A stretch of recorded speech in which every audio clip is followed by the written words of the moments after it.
recibiendo lo mejor de ustedes. Anécdotas, recuerdos, historias, vivencias de la radio.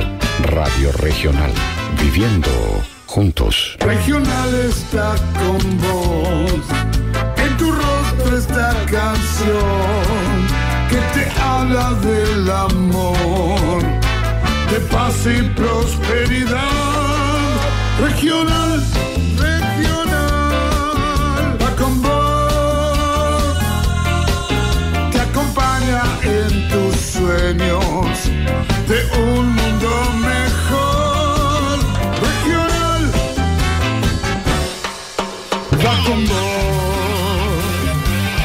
Escuchás Regional, escuchás lo que nos pasa. FM Regional 107.5. Cooperativa de Trabajadores. Angustia, ansiedad, tristeza son síntomas que pueden ser abordados por un psicólogo matriculado. Realiza tu consulta. Colegio de Psicólogos, Delegación Villa María, teléfono 452-7512, www.cppcregionalvillamaria.com.ar.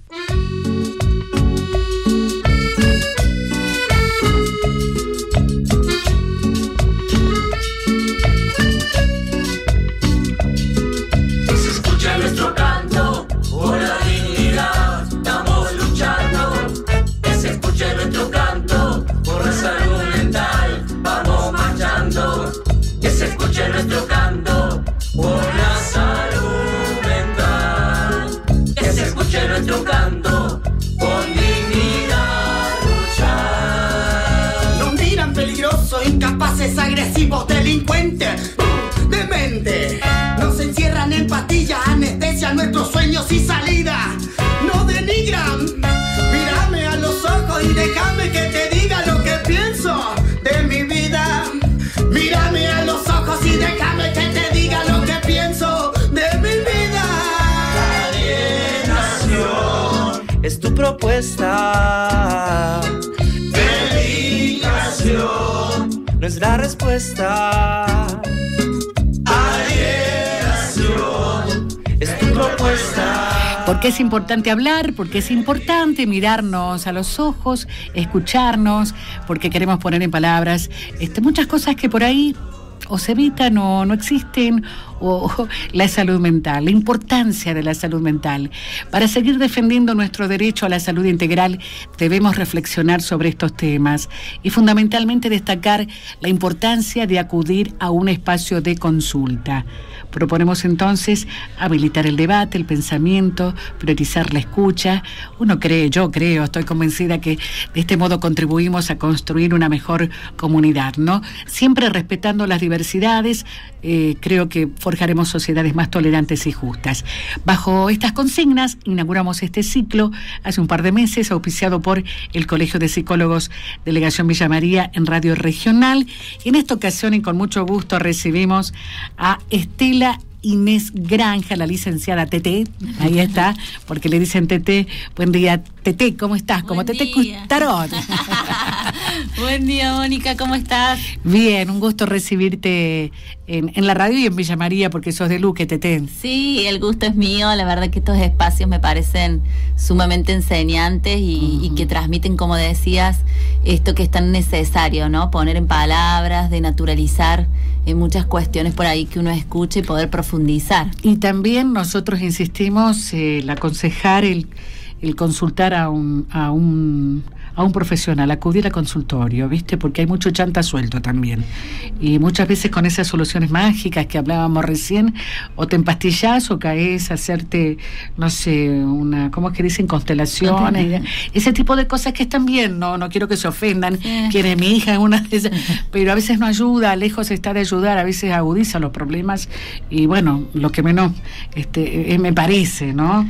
Es interesante esto que vos has introducido y que ya lo vamos a plantear también. Me parece, justamente es una de las ideas, me parece, del Colegio de Psicólogos, de tener estos espacios, y en nombre de Silvana Ponce agradezco mucho también esta invitación, porque en la actualidad proliferan muchos tipos de terapias alternativas, con estas necesidades, ¿no?, de soluciones mágicas de la gente, que no hay que desprestigiar, sino hacer una lectura de qué es lo que está ocurriendo hoy, que ante el sufrimiento se busca rápidamente soluciones en estas promesas que muchas veces predican distintas terapias, que ante determinados tips hay determinadas soluciones, ¿no? Cuando se acude al consultorio a un psicólogo matriculado, al menos uno puede decir que puede haber una escucha ante eso desde otra manera y una responsabilidad desde ya también en eso. Estamos escuchando a Teté Granja. Ella es licenciada en psicología, practicante del psicoanálisis, adherente al Instituto CIEC de Córdoba, Centro de Investigación y Estudios Clínicos en Psicoanálisis. Inició su práctica clínica en el centro de día Sisame, así de Altagracia. Sisame, está bien, ¿no? Sí, así es. Como psicóloga de jóvenes con autismo y psicosis. Sí. Trabajó como psicóloga en el equipo de atención a víctimas de violencia del Polo de la Mujer en Córdoba durante 16 años, actual directora y fundadora de la Fundación Vibras, Centro de Día Luque, donde lleva a cabo su práctica clínica, coordinando el trabajo clínico con jóvenes y adultos con distintos padecimientos subjetivos y en consultorio privado. Uy, qué lindo recorrido, ¿no? Sí. Y tan joven, Teté. Parezco más joven de lo que soy. Por el deseo genuino en esto, en la formación. Bueno, ahora el deseo porque se traduce, ¿no?, en lo físico. Sí. Pero, 16 años en el Polo de la Mujer. Sí, también ha sido una práctica muy enseñante. Y bueno, y justamente es esta práctica, este recorrido, lo que me ha orientado un poco a esta pregunta. Cuando me invitaron a conversar, yo dije, bueno, hay tanta variedad en la clínica actual con respecto a distintas temáticas, que puede introducir algo que oriente y que establezca algunas preguntas, más que respuestas, preguntas en torno a distintos tipos de situaciones hoy vivenciadas ante esto que conversábamos, que era el sufrimiento. Hoy vas a hablar y vas a analizar, y uno preguntará sobre la despatologización en la clínica actual. ¿Y a partir de qué hecho surgió la elección de este tema? Bueno, lo estás contando ahora, ¿no? Justamente eso, sabes que yo pensaba que si bien es un tema muy importante para la época, la despatologización, yo creo que es una pregunta que ha aparecido desde el inicio de mi práctica, ya de estudiante, ¿no?, que me llevó al recorrido primero de instituciones de índole psiquiátricas, de instituciones de centros de día, en donde siempre estaba mi pregunta en torno a qué era lo patológico, en cómo uno podía introducir qué era lo normal y qué era lo patológico para un sujeto, ¿no? Eso es lo que siempre orientó mi pregunta y mi práctica, para poder desde ya formarme desde mi posición como practicante del psicoanálisis, a no dar como dado algo de lo patológico, porque para hablar de despatologizar, primero hay que pensar qué es lo patológico. Claro. ¿No? Primero eso, ¿qué se considera como patológico? Claro. Para despatologizar después. Claro. Y lo patológico sabemos que se introduce a nivel social, a nivel político, a nivel clínico, a nivel médico, determinados nombres que hacen a lo patológico en distintas épocas. ¿No? Ustedes escucharán que polulan por ahí nombres diagnósticos en relación en torno al, por ejemplo, el bullying, situaciones, patologías como de víctimas de abuso sexual, de particularidades en torno a ataques de pánico, bueno, nombres en donde la época determina ciertas patologías, entonces que aparecen rápidamente lineamientos o prescripciones. Tales tips, si entran dentro de determinados tips o signos, sería una patología. Y cuando uno se pone a leer, por ejemplo, los manuales diagnósticos, en donde ustedes pueden hacer el ejercicio de abrir el DSM-4, después del DSM-5, bueno, cada vez más manuales, que si uno empieza a leer los síntomas que establecen ciertos trastornos en los manuales, seguramente nos identificamos a la mayoría. Sí, tal cual. Seguramente todos entramos en varios de esos síntomas, ¿no? Del temor, del pánico, de la inhibición en distintas situaciones. Por eso siempre orienta un poco esa pregunta, incluso cuando uno recibe en el consultorio a una persona con determinado tipo de sufrimiento. Lo importante de esto, de la despatologización, es partir de la escucha de ese sujeto, de cómo se nombra de lo que sufre, ¿no? Cómo nombra su sufrimiento. Porque si partimos ya desde lo que otro colega nos refiere, desde que trae seguramente... Es un prejuicio, ya claro, no. Seguramente trae, la mayoría de los pacientes que nos consultan traen de la mano un diagnóstico, claro, que le ha dado un médico, que le ha dado... Si bien es necesario escuchar, porque hay algunas personas que les viene muy bien ese nombre, ¿no? Hay que ver el uso de eso, ¿no? Hay personas que le viene muy bien ese nombre. Nosotros desde nuestra práctica vamos a partir de desnaturalizar aquello que nombra un trastorno y que solo ubica a una persona en algo generalizable y universal. Cuando decimos y cuando sabemos que la estructura de la personalidad se constituye uno por uno. Claro, somos únicos. Somos únicos. Únicos e irrepetibles, si bien podemos, en algunas cosas por suerte y en otras que lástima, ¿no? Porque sería más fácil que lo que le viene bien a una persona le venga bien al otro, ¿no? Ustedes sabrán en la escucha, en los encuentros con amigas, ahora que sí el Día del Amigo, bueno, rápidamente uno muchas veces se identifica hoy ante esta necesidad de respuestas. A alguien le pasa esto, yo estaba mal con mi pareja, tengo tal particularidad, pero me tomé tal cosa y desde ahí me fue bien, empecé a practicar tal cosa. Y muchas personas se identifican con aquello que al otro le ha resuelto, ¿no? Y tratan de buscar en esa receta una respuesta a sí mismo. Y sabemos que lo universal, que lo que es para uno, no siempre es para todos. No. ¿Y cómo interviene el psicoanálisis hacia esa orientación que has tomado de la despatologización? Justamente partiendo, ya el nombre mismo lo dice, de no dar como sentado esto dado desde una patología.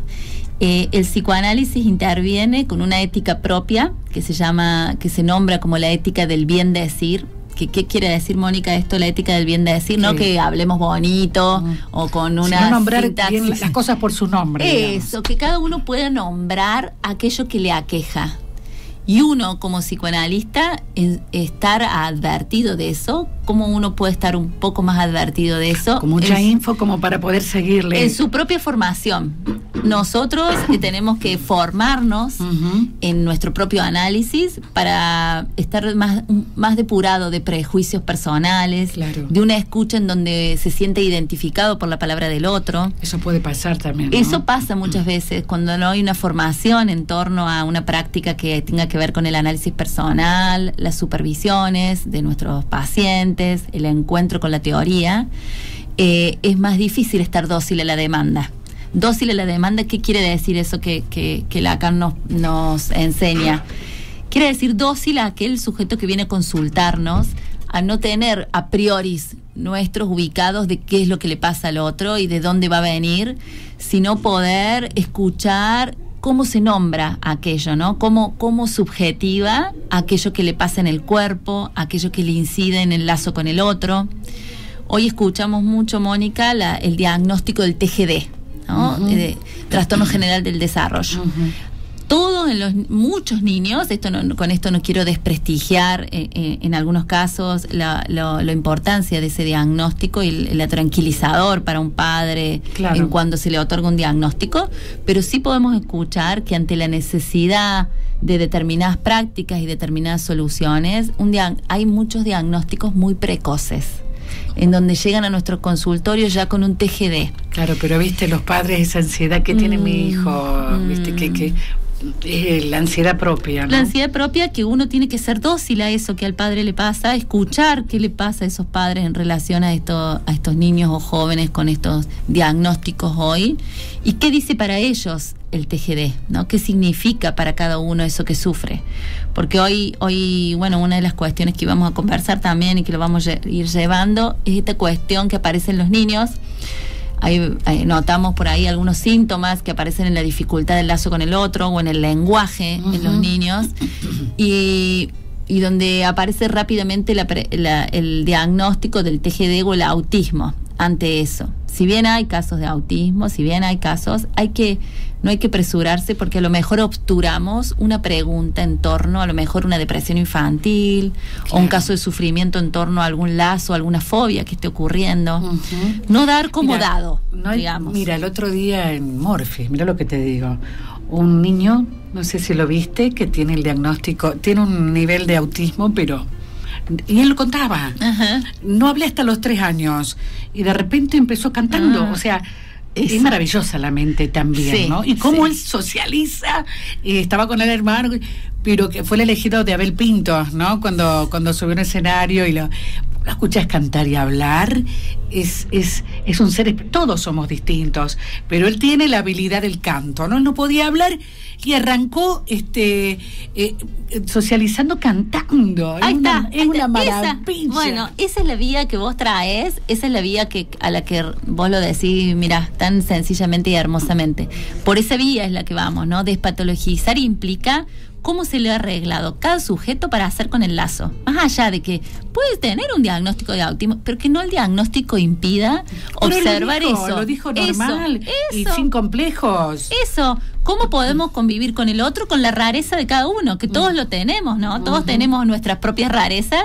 ¿Cómo hacemos con eso? Porque muchas veces una etiqueta ya anterior impide esto que vos descubriste, ¿no? De que puede hablar, que puede relacionarse. Que claro, que un diagnóstico no nos lleve a obturar eso tan singular de un sujeto que le hace vivir, le hace cantar, le hace descubrir quizás una institución y no pasar ya, muchos ya ante determinada situación que no se pueden sostener tienen que ingresar a una institución con un certificado de discapacidad que no obture eso, claro, la posibilidad de hacer lazo y el ser parte de una sociedad. Me quedan un montón de preguntas, ¿no? Vos lo nombrabas a Lacan, todo el mundo es loco, pero ¿te parece una pausa? Porque ya está promediando, ya voy a decir, ya faltan 14 minutos, ¿viste qué rápido pasa? Qué rapidísimo. A la 1 de la tarde. Te pedí una canción que vos elijas y que, bueno, eso, ¿por qué? Cuentes por qué. Sí. Esta canción que elegí del Prado, de Los Locos de Buenos Aires, si bien es una canción algo antigua. Ay, pero sí, yo te vas a sorprender cuando la escuches porque sí, me remitió, es de mi época. Me remitió a esto que estamos conversando un poco, a la locura de cada uno, tomada en esa acepción interesante que es lo que nos rescata, nos da posibilidad, esa locura de romper el sentido ese que nos volvemos todos en un sentido que nos adormece, si todos hablamos de trastornos y todos hablamos en un lenguaje que nada dice de lo más propio de cada uno. Entonces, para salir de ese sentido vulgar de las cosas, de darlas como dadas, esto de tomar lo loco de cada uno y permitirnos aceptar eso loco que hay en cada uno de nosotros también, ¿no? Ahí está, cantando entonces Alejandro del Prado.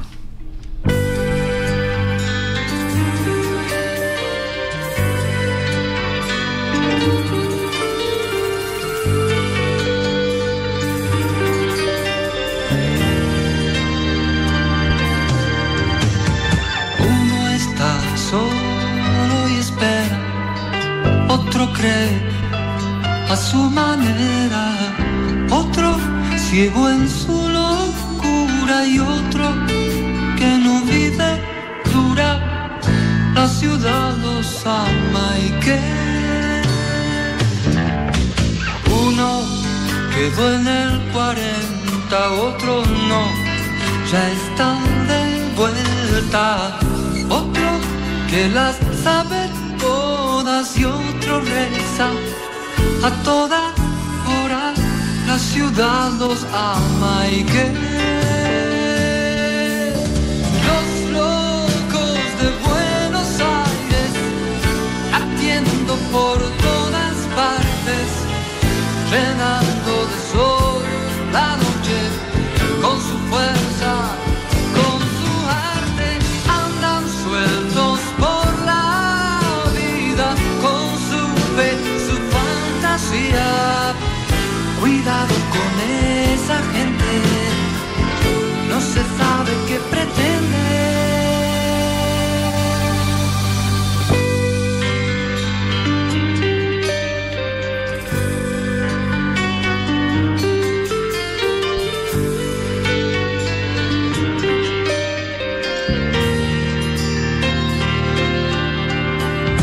Uno enseña medicina en el tren, otro pasa saludando a quien, otro serio amenazante y otro tranquilo y ciudad los ama y que uno hizo obra de teatro, otro con su flauta y su gato, otro poeta, periodista y otro actor y oficinista. La ciudad los ama y que los locos de Buenos Aires latiendo por todas partes, llenando de sol la noche con su fuerza, con su arte, andan sueltos por la vida, con su fe, su fantasía.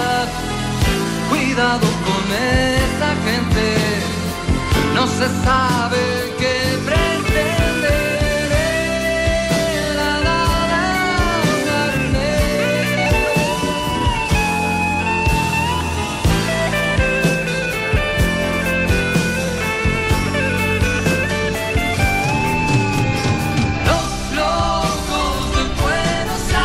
Alejandro del Prado, Los Locos de Buenos Aires, hermosa canción, gracias Tete porque me llevaste años atrás. Y es cierto, ¿no? Y acá cabe esta frase que te decía de Lacan, que refiere a que todo el mundo es loco. ¿Qué reflexión te merece?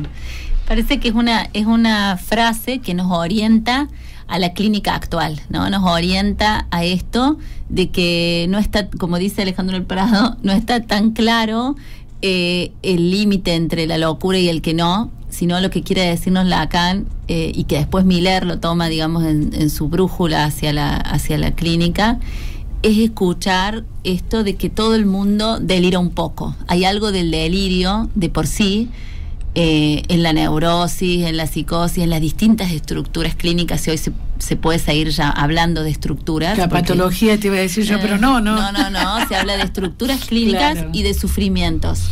Pero en ese sufrimiento siempre hay un delirio. ¿Qué quiere decir esto? Una representación con respecto al mundo, ¿no? Seguramente quienes, por ejemplo, vivieron algún atentado o algunas situaciones de estas de índole traumática, cada uno de estos sujetos han respondido ante esa situación de distinta manera, ¿no? Cuando comentaba un psicoanalista, Acef, en relación a cuando fue el atentado de las Torres, sí, cada uno de estas personas, en los llamados telefónicos escuchaban que uno lo llamaba a la madre, le decía todo va a estar bien, no va a pasar nada, quédate tranquila. El otro le decía seguí tu vida, la pareja, otra mujer lo llamaba a su pareja y le decía seguí tu vida, es una orden, busca a alguien con quien estar. Bueno, habla justamente de eso, ¿no? De cómo ante una situación cada uno interpreta desde su delirio, desde su propia posición. ¿Qué quiere decir delirio? Justamente lo tomamos de este modo hoy, desde aquello que representa para cada uno una realidad. Y todos construimos una realidad. Por eso el delirio no es una locura. No es una locura, sino cada uno en la novela. Ya lo decía Freud en su historia, ¿no? La novela familiar. Cada uno teje su propia novela con respecto a la familia. Claro, no para todos los hermanos es la misma familia. Claro. ¿No? Entonces todos deliramos un poco, ¿no? Esa brújula nos orienta a la despatologización para no justamente escuchar eso que produjo ese delirio. Y ese delirio, tanto en los distintos sufrimientos, es un modo de arreglo con el mundo. Hay que justamente respetarlo, porque ese delirio es lo que le permite a un sujeto relacionarse con otro, poder, como vos traías este niño que canta, es su arreglo para hacer con aquello que sufre, ¿no? En el autismo podemos decir, si nosotros partimos de una práctica estandarizada, protocolizada, en donde ante tal respuesta del autismo, tal medicación, tal respuesta, algo que eso obturaría en este niño su posibilidad de canto, su posibilidad de ir a un recital, porque no se trabajaría desde ese arreglo que hizo desde el canto, sino se trabajaría desde que hay que sacarle el objeto de apego, que hay que tomarlo en tanta cantidad de sesiones. Esos protocolos que borran eso loco de cada uno, que es necesario para la vida. Que es el ancla por ahí, ¿no? ¿Qué es el ancla? ¿Qué es lo que sostiene a un sujeto? Es como Si de repente a vos te dijeron, Mónica, bueno, tu arreglo es el periodismo, el hacer periodismo, y te dijeron, no, de ahora en más, como vos tenés tal patología, no tenés que ir más a la radio. Sí. Cuando primero hay que escuchar si la radio hace función, digamos. Claro. Que hay que escuchar más allá del trastorno. Cómo cada sujeto se las arregla en la vida, y ese delirio es lo que lo ha permitido sostenerse. Se entiende, ¿no? Clarísimo. Y entonces la pregunta sería, ¿qué considerás sobre los embates que pensás de los medios, no? Yo te contaba de una publicidad que ahora descaradamente tenés pensamientos negativos, que siempre que te están ofreciendo pastillitas para dormir, ¿no? Pastillitas para soñar, dijera Sabina. Pero ahora ya descaradamente, de una manera terrible, ¿no? Y bueno, el acceso a la medicalización. Pero sí. ¿Viste los laboratorios? A la noche, en el horario central, prime time, sostienen toda la televisión argentina laboratorios, remedio para esto, remedio para aquello, remedio para no pensar, pastilla para no pensar, para no... Es terrible, ¿no? ¿Cómo te parás como psicoanalista cómo abordás esto? Justamente me parece que eso es una de las cuestiones que vos traes bien de la época, que es como si hablar de la angustia fuera un pecado, como si dar lugar al sufrimiento fuera mala palabra.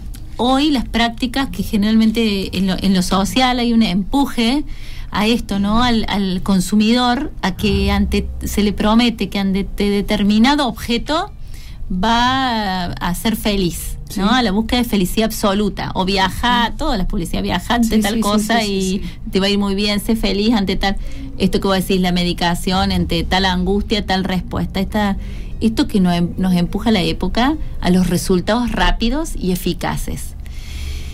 Cuando sabemos que la angustia y el sufrimiento es la puerta de entrada al conocer qué le pasa a cada sujeto. Es necesario atravesar la angustia para descubrir qué es lo más genuino, para descubrir respuestas valederas. La medicación sabemos que es un parche en donde aquello que se silencia y que da cierta satisfacción aparece en otra parte, ¿no? El cuerpo hace una lectura de eso y aparece en otro lugar si no ha sido resuelto. Por eso es la gran diferencia de la práctica del psicoanálisis, que ya Freud nos enseñaba desde entonces, y Lacan lo toma, que el síntoma no es algo a borrar, la angustia, la agitación, aquello que produce síntoma, no es algo a borrar, es algo a encontrar, porque dentro del síntoma hay algo de satisfacción y de sufrimiento. ¿Cómo escuchamos ese sintomático de cada sujeto para que aprenda a hacer un uso de ese síntoma? Claro. ¿No? Aprenda a encontrar cómo usar ese síntoma y pueda encontrar seguramente algo muy singular de cada uno, ¿no? Por algo apareció ese síntoma y no otro. Qué interesante, ¿no? Lo hace todo Teté, ¿no? Quedan preguntas, Teté, tenemos pocos minutos. ¿Hay nuevas patologías en la actualidad o más diagnósticos?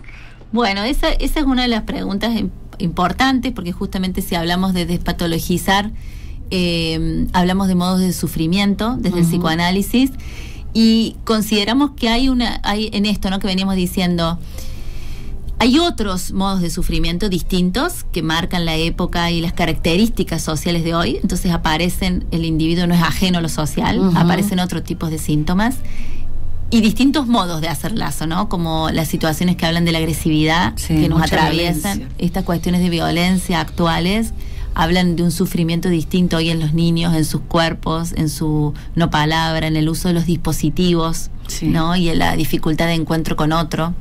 Encuentro personal, las nuevas soledades, ¿no? De los niños y de las dificultades del encuentro con la familia. Antes era jugar a la pelota a la esquina, olvídate, ahora no. Ahora no, y que no vamos a ponernos nostalgiosos en eso, sino poder decir, bueno, hoy ante estas situaciones, ante estos sufrimientos, ¿cómo se interviene? Con un diagnóstico, ¿cuál es el uso? ¿Sirve para esa persona un diagnóstico? ¿Para qué? ¿Para dar tal respuesta? ¿O encontrarnos con qué sufre y cómo se las ha empezado a ingeniar? Porque aquel que viene a consultarnos ya tiene algún arreglo con qué ha hecho con eso, ¿no? El niño, el ir al consultorio es toda una decisión, es un proceso. una recontra decisión, y para los padres ni hablar cuando llevan a sus niños. Lo más preciado para un padre, su propia particularidad puesta en el niño, el síntoma, ¿no? Que seguramente es respuesta de lo familiar en ese niño.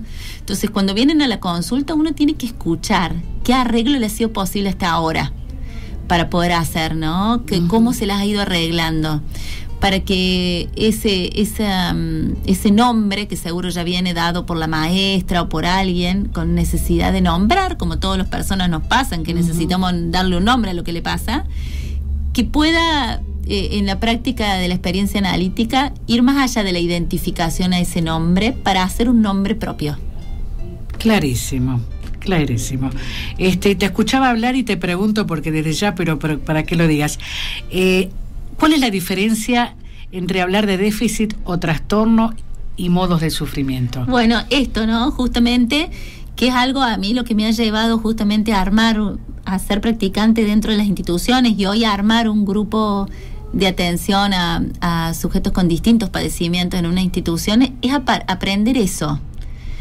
Que ninguno, el que viene a la institución, por ejemplo, al centro de día, yo hago el juego con los que intervenimos, no leemos los certificados de discapacidad, que es una regulación administrativa que los tienen que tener.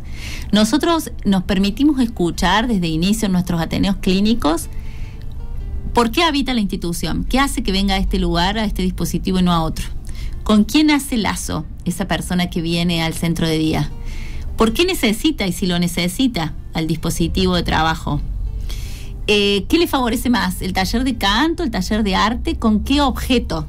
¿No? Eso nos hace hablar de lo más propio de Pablo, Marco, el nombre, y no el nombre diagnóstico. Clarísimo. ¿Y qué tratamientos o dispositivos en la clínica tenemos desde la orientación? Tipo de bueno, desde nuestra orientación en el psicoanálisis, que acá en Villa María ustedes tienen practicantes del psicoanálisis que se forman muy seriamente también, trabajan muy bien. Y tenemos estas intervenciones, dispositivos institucionales como centros de día, consultorios, el trabajo entre varios es otro dispositivo que habla de esta orientación de la despatologización, o sea, de ser dócil, y que es el paciente el que nos enseña, el que nos dice lo que le pasa. Clarísimo, mira, bueno, podríamos seguir hablando y preguntando, pero creo que está claro, ¿no? En todo caso, todos tenemos un poco de loco, que está bueno eso, ¿no? Un poco de loco, y me gustaría a mí finalizar, si vos me permitís, con una frase de Cortázar que siempre la literatura nos enseña, y habla un poco de esto, que dice Cortázar: yo creo que desde muy pequeño mi desdicha y mi dicha al mismo tiempo fue el no aceptar las cosas como dadas. A mí no me bastaba con que me dijeran que eso era una mesa o que la palabra madre era la palabra madre, y ahí se acababa todo. Al contrario, en el objeto mesa y en la palabra madre empezaba para mí un itinerario misterioso que a veces llegaba a franquear y en el que a veces me estrellaba. En suma, desde pequeño, mi relación con las palabras, con la escritura, no se diferencia de mi relación con el mundo. Yo parezco haber nacido para no aceptar las cosas tal como me son dadas. Genio. Bueno, un gustazo. Ojalá vuelvas pronto en la ronda. Gracias a ustedes y gracias al Colegio de Psicólogos por estos espacios tan importantes. Nos enriquecen a todos, ¿sí? Y mejoramos poquito a poco. En un ratito esto llega, o esto continúa con Dépora Mater. Walter, que tenga también que termine bien el lunes, que empezó pasado por agua, pero que termine bien. Nos vamos entonces, presentó este espacio y agradecemos el Colegio de Psicólogos Delegación Villa María. Teléfono, porque es importante la consulta, repito, 452-7512 por algún contacto, y si no, para conocer toda la actividad que despliega el colegio, www.cppcregionalvillamaria.com.ar. Una vez más, gracias a la licenciada Teté Inés Granja. Muchas gracias. Estela Inés Granja. Muchas gracias. Buenos días. Chao, chao.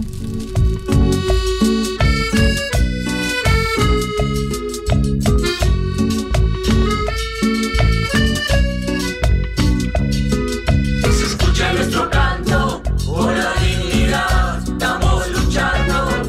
Que se escuche nuestro canto por la salud mental, vamos marchando. Que se escuche nuestro canto por la salud.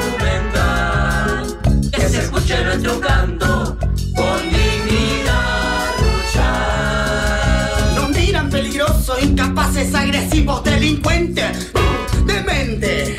Nos encierran en pastillas, anestesia nuestros sueños y salida. No denigran, mírame a los ojos y déjame que te diga lo que pienso de mi vida. FM Regional 107.5. Cooperativa de Trabajadores. Aciertos y desaciertos. Lo bueno y lo malo.